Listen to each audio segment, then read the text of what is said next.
ने देश के सभी उपासक उपासिकाओं से, बौद्ध भिक्षु और भिक्षुणियों से, सभी से अपील की है। और इसलिए आपने देखा होगा 12 मई तक लाखों लोग वहां पर आकर गए धरना स्थल पे। मैं खुद देखा, लगातार तांता लगा रहता था। लोग अपने अपने बैनर लेकर के, अपने अपने संगठन के बैनर लेकर के वहाँ पे बड़ी संख्या में रैली बनाकर लोग अपने अपने शहरों से निकल कर के वहाँ पर आए थे।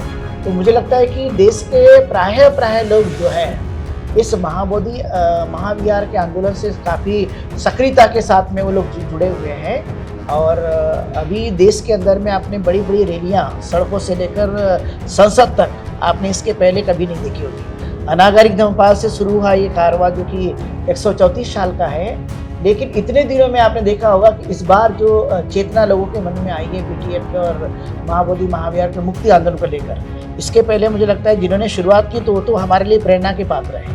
लेकिन इस बार जो एक बड़ी मुहिम भारत के अंदर में जो चलाई गई थी, इससे प्रतीत होता है कि आज देश के अंदर में ये माहौल पैदा हुआ है।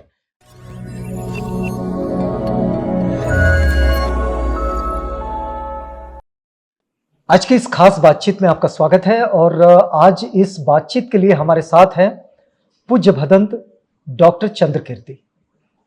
डॉक्टर चंद्रकीर्ति भंते जी, इनके कुछ खास परिचय की तो आवश्यकता नहीं है, लेकिन आज जो बातचीत हम उनसे ये करने वाले हैं, ये बातचीत दरअसल उस परिप्रेक्ष्य में है जो आंदोलन बोध गया के महाबोधि महाविहार की मुक्ति के लिए चल रहा है। और इस आंदोलन में उनकी जो सक्रियता है, उस सक्रियता को आप सबके साथ साझा करने का ये एक प्रयास है। भंते जी, ओकास बंदामी सखियो। भंते जी, एक बात आपसे पूछना चाह रहे हैं। आप केवल बोध गया ही नहीं जाते, आंदोलन से तो आप सक्रियता से जुड़े हैं, लेकिन बोध गया के बाहर भी लोगों से इस बातचीत को आप लेकर चलते हैं। कैसा देख रहे हैं आप इस आंदोलन को? सर्वप्रथम मैं आवाज़ इंडिया टीवी को बहुत मंगल कामना देना चाहता हूँ। और महाबोधि महाविहार जो मुक्ति आंदोलन है, बीटीएफ को रद्द करने के लिए जो लगभग 12 फरवरी से तो धरना आंदोलन चल रहा है, लेकिन इसके पहले ये लगातार 3 वर्षों से जगह जगह जाकर लोगों को जन चेतना के माध्यम से जगाया गया। और अब हम लोग देख रहे हैं कि देश भर में बड़ी बड़ी जनसभाएं की जा रही है, जिसकी शुरुआत हमने नागपुर की धम्मभूमि से की थी जी।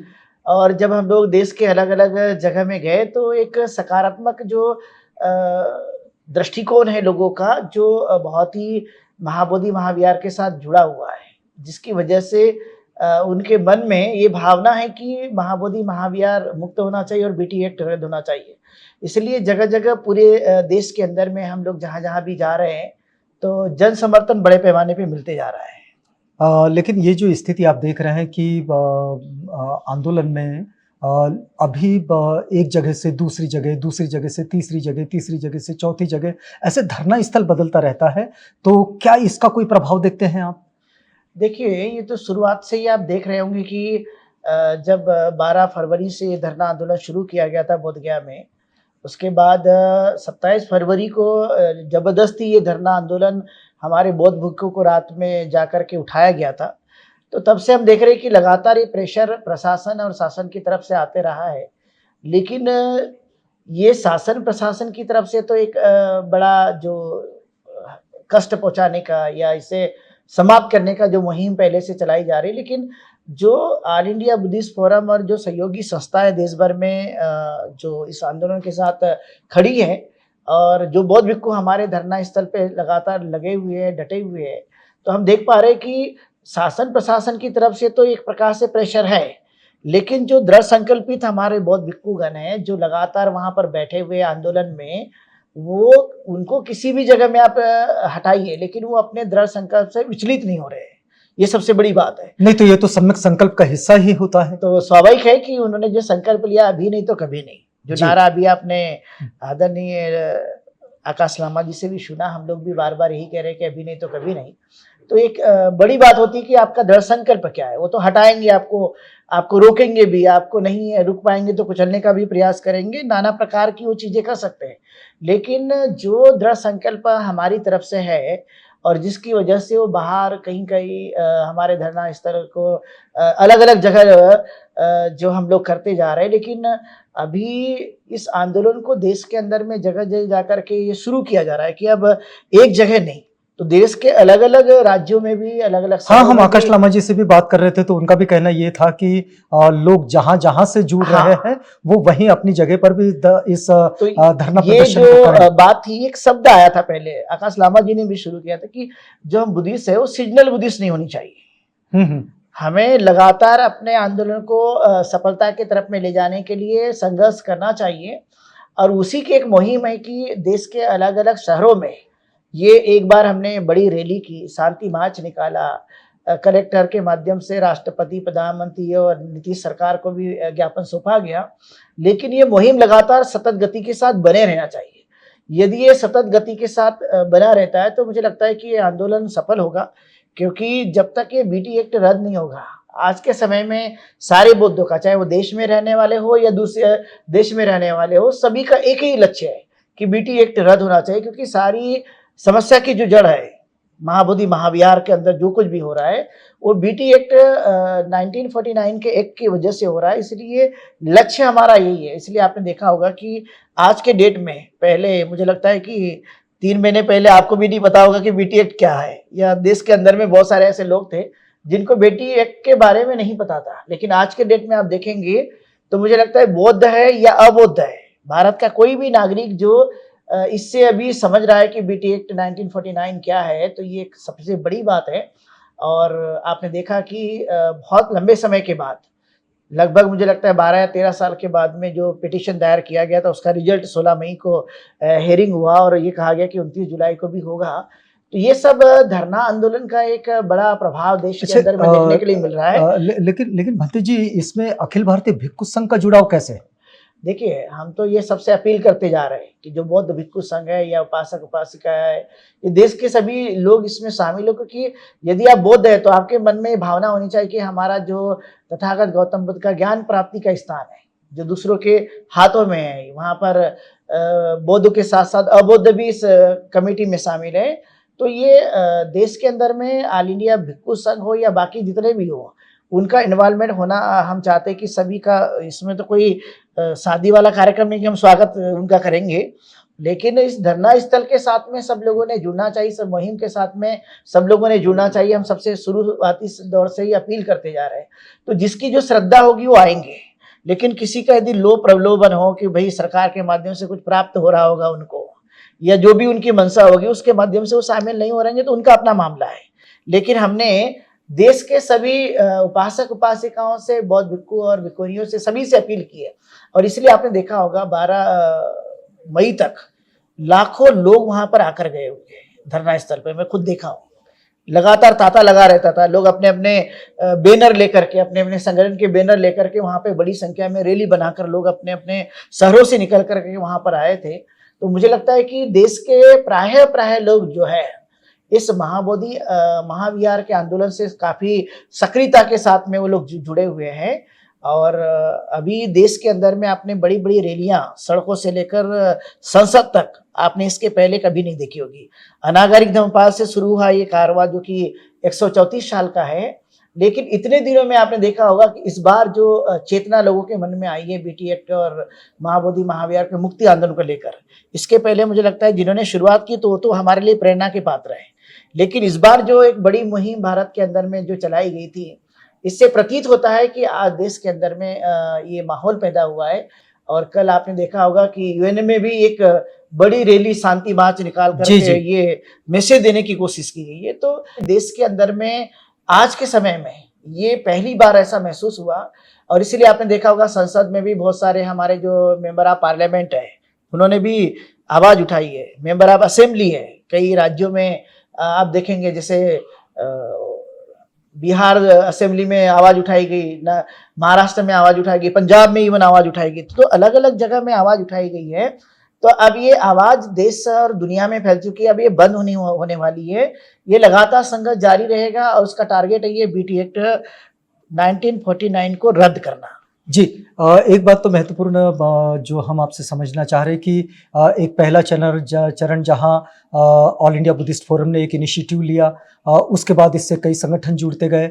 अब ये एक समन्वय संघ के रूप में अब इसका एक और गठन के साथ ये आगे बढ़ रहा है। अभी इसके अगले चरण में आप क्या देखते हैं कि ये आंदोलन अगले चरण में किस ओर जाएगा? देखिए, लक्ष्य एक ही है। चरण हमारे जनसभाओं के या जो धरना आंदोलन है जो जारी है, 134 124 दिन आज हो चुका है। तो हमारा लक्ष्य एक ही है, बीटी एक्ट 1949 को रद्द करना। देश के अंदर में बहुत सारे बौद्ध भिक्खु भिक्खुनियाँ, उपासक उपासिका रहते हैं, वो सब लोग कोऑर्डिनेट करके एक दूसरे के साथ में इस मुहिम के साथ में जुड़े रहे और इस आंदोलन को शुरुआत करने के लिए All India Buddhist Forum, All Buddhist Organisation, जो हम शुरुआती दौर से कह रहे हैं कि इसके लिए प्रयासरत है और इसलिए ये आंदोलन के साथ सब लोग जुड़े। बाकी के लोग जो कुछ लोग ये चाहते हैं कि भाई हमारे नेतृत्व में आना चाहिए या हमारी भावना जो है उसके साथ चलना चाहिए, ये ऐसा नहीं है। जहाँ से ये शुरू किया गया, तो हम देखते हैं कि ये शुरू किया गया माननीय आकाश लामा जी और भंते प्रज्ञाशील और तमाम बौद्ध भिक्खु संघ जो वहाँ पर जुड़े रहे। तो ये लक्ष्य हमारा है कि कम से कम जिनके माध्यम से शुरू किया गया उनके साथ समर्थन के साथ चलते रहे। तो कहीं नहीं, क्योंकि जो जैसे जो कोई आदमी बीज बोता है और बीज बो करके उसको पौधा बनाता है, पौधा के बाद वो वृक्ष निर्माण करता है, तो हमारा काम होता है कि जिनने ये बीज बो दिया है तो उसमें खत पानी डाले और खत पानी डाल के उसको वृक्ष बनाए। तो हमारा जो टारगेट है फल प्राप्ति का, वो फल प्राप्ति है बीटी एक्ट को रद्द करने का। तो इसलिए उनके साथ, इस आंदोलन के साथ बड़े पैमाने पर जुड़ करके देश के अंदर में जो बौद्धों की भावना है, भावना एक ही है, वो है कि महाबोधि महाविहार मुक्त होना चाहिए। इसलिए सभी लोग तन मन धन से इस आंदोलन को मदद करते जा रहे हैं और इसलिए पूरे देश के अंदर में जो भी भिक्खु संघ है, चाहे वो किसी भी प्रदेश का हो, वो सब लोग इकट्ठा होकर के अपने अपने जगह में धरना आंदोलन शुरू करें, ऑल इंडिया बुद्धिस्ट फोरम के माध्यम से शुरू करें और इस आंदोलन को मजबूती प्रदान करने के लिए सब लोग इकट्ठा होकर करें। मेरा ऑर्गेनाइजेशन, मेरा नेतृत्व नहीं, इसके में सबका नेतृत्व की भावना के साथ में इस काम को आगे बढ़ाना चाहिए। और जब हम लोग इकट्ठा होकर इस तरह से शक्ति प्रदान करेंगे तो देश में गवर्नमेंट पे भी इसका बड़ा प्रेशर होता है। वो सोचते रहते हैं कि हाँ भाई कहाँ क्या हलचल हो रही है, और ये हलचल पैदा करने के लिए हमने ये जनसभाओं का आयोजन किया है। और हमने देखा कि नागपुर में क्यों ना बड़ी जनसभा की गई, रायपुर में तो लोग वहां पर रेलवे स्टेशन में आकर के उन्होंने नाराबाजी की, आज भी भंडारा में है। तो इस तरह से जगह जगह में ये जनसभाओं के माध्यम से गवर्नमेंट सुने आवाज बौद्धों की। और आपने देखा होगा पहली बार इतने वर्ष के बाद, बाबा साहब अम्बेडकर की धम्म क्रांति के बाद, यदि आप देख रहे होंगे तो बुद्धिस्ट आंदोलन में 3 महीने से लगातार हमारे बौद्ध लोग सड़कों पे पहली बार देखने के लिए मिले। नहीं तो 14 अप्रैल है, बुद्ध जयंती है या विशेष प्रसंगों पे अधिकतर आपको सड़कों पे रैलियों के माध्यम से देखने के लिए मिलते थे। लेकिन इस बार तो कोई 14 अप्रैल और बुद्ध जयंती के माध्यम से नहीं, बल्कि वो अपने आवाज को बुलंद करने के लिए या अपनी मांगों को मांगने के लिए सड़कों पे दिखाई दिए। इसलिए 3 महीने का ये जो धरना आंदोलन का जो यश हमें देखने के लिए मिलता है, ये बुद्धिस्ट लोगों का जो मंशा थी, जो आंदोलन इतने दिनों से घरों में रहता था, वो आज हमें सड़कों पे देखने के लिए मिलते रहता है। इसलिए हम चाहते हैं कि इस जनसभाओं के माध्यम से आप एक प्रेरणा लें और प्रेरणा लेकर के लगातार हमारा जो संघर्ष है, जो हमारा आंदोलन है, जो हमारा धम्म है, वो गतिमान हो। ये सिर्फ घर में रहने के लिए नहीं होता धम्म, या सिर्फ हम एक दिन इकट्ठा होकर के अपनी शक्ति का प्रदर्शन करने के लिए नहीं है। लगातार रैलियों के माध्यम से, धरना के माध्यम से लगातार अपनी आवाज को बुलंद करने के लिए ये बने रहे। एक दिन इकट्ठा होकर 364 दिन जो है घर में बैठ करके नहीं काम चलेगा। इसके लिए लगातार 365 दिन लगातार आपको संघर्ष करना पड़ेगा। और इसलिए हम आह्वान भी कर रहे हैं, जितने भी हमारे बौद्ध उपासक उपासिका या बौद्ध भिक्खु भिक्खुनियां हैं, अपना स्वार्थ छोड़ करके एक बड़े परोपकार की भावना के साथ में इस आंदोलन को मजबूती प्रदान करने के लिए, क्योंकि बोध गया किसी अकेले का नहीं है, ये सबका है।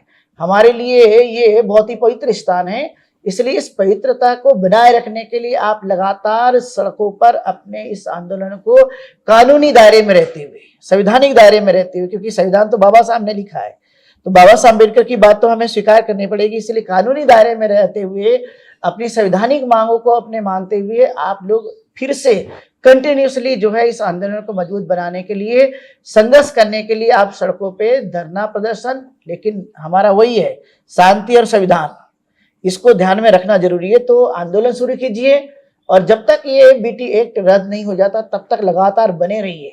ये नहीं कि हमने एक दिन शुरू कर दिया और फिर शांत हो गए, तो ये मुहिम जो है हमें लगातार चलानी पड़ेगी। इसलिए हम लोग इसके लिए जनसभाओं के माध्यम से देश के अलग अलग कोनों में, अभी आप देखेंगे तो आज भंडारा में है, 17 तारीख को हैदराबाद में है, 19 तारीख को बेंगलोर में है, उसी तरह से 20 तारीख को आप देखेंगे तो, और 1 तारीख को बोधगया में। इस तरह से देश के अलग अलग शहरों में हम बड़े पैमाने पर जनसभाओं के माध्यम से लोगों को जगाने का काम कर रहे हैं, उनमें ऊर्जा भरने का काम कर रहे हैं, जिससे बीटी एक्ट 1949 की जो धारा प्रवाह है वो कहीं थम न जाए, रुक न जाए। लोगों के जहान में रात दिन, यदि जैसे टीवी खोलते हैं तो कई चीजें दिखाई देती है सुबह शाम, वैसा हम चाहते हैं कि 1949 बीटी एक्ट जो बना हुआ है वो 24 घंटे दिमाग में आना चाहिए, यानी आंखें खुले तभी बीटी एक्ट 1949 रद्द होने की भावना, और जब जागते तब भी यही भावना निर्माण होना चाहिए। इसीलिए जनसभाओं के माध्यम से लोगों में ऊर्जा भरने के लिए, लोगों में शक्ति प्रदान करने के लिए, और जो आंदोलन चल रहा है उसको तन मन धन से समर्थन देने के लिए, लोगों से आह्वान करने के लिए हम लोग मीटिंग करते जा रहे हैं। और ये तब तक जारी रहेगा जब तक ये महाबोधि महाविहार मुक्त नहीं होता और बीटी एक्ट रद्द नहीं होता। और दूसरा कि 124 दिन से धरना आंदोलन लगातार चल रहा है, स्थान बदले होंगे लेकिन ये बंद नहीं हुआ और ये बंद भी नहीं होगा। जैसे हम लोग लगातार लोगों को आश्वासन तो नहीं लेकिन यकीनन हम लोग दिलाना चाहते हैं इस भावना के साथ में कि ये आंदोलन ये बंद नहीं होगा। लोग अपनी आंखें खोलकर दिमाग का उपयोग करके ये जाने कि लोग कई बार भ्रम फैलाते रहते हैं मीडिया या सोशल मीडिया के माध्यम से कि ये धरना आंदोलन समाप्त हो गया है, वहाँ कोई नहीं दिखता। कल मैंने एक व्हाट्सएप पे पोस्ट की थी, ये हमारा जो पोस्टर बना था उसका, तो किसी ने कहा जी ये तो धरना आंदोलन समाप्त, तो आप कहाँ चला रहे? तो हमने कहा वहीं चला रहे जो पहले बोधगया से शुरू हुआ था। बोधगया में भी हैं और अब बोधगया के बाहर भी है। आप थोड़ा सा अपने ज्ञान में थोड़ा बढ़ोतरी कीजिए। तो ये ज्ञान में बढ़ोतरी करने के लिए, लोगों की आंखें खोलने के लिए, लोगों को ऊर्जा प्रदान करने के लिए, शक्ति प्रदान करने के लिए और हकीकत जो बातें हैं उसको देने के लिए कहीं ना कहीं ये हम लोग जनसभाओं के माध्यम से ये आह्वान करते जा रहे हैं। और इसलिए हमने देश के अंदर में सभी लोगों को इकट्ठा करके ये आंदोलन को मजबूती प्रदान करने के लिए हम लोग लगे हुए हैं। जी, बहुत बहुत धन्यवाद भंते जी, आप इस बातचीत में आए। भंते जी इस कार्य में यानी कि महाबोधि महाविहार के मुक्ति आंदोलन के साथ बड़ी सक्रियता से जुड़े हैं, उनसे ये बातचीत कर रहे थे और आज आंदोलन की स्थिति क्या है इसको ये समझने का प्रयास था। यहाँ रुकते हैं भंते जी, बहुत बहुत धन्यवाद आपका। आप बने रहिएगा आवाज इंडिया के साथ, प्रोग्राम आगे भी जारी है।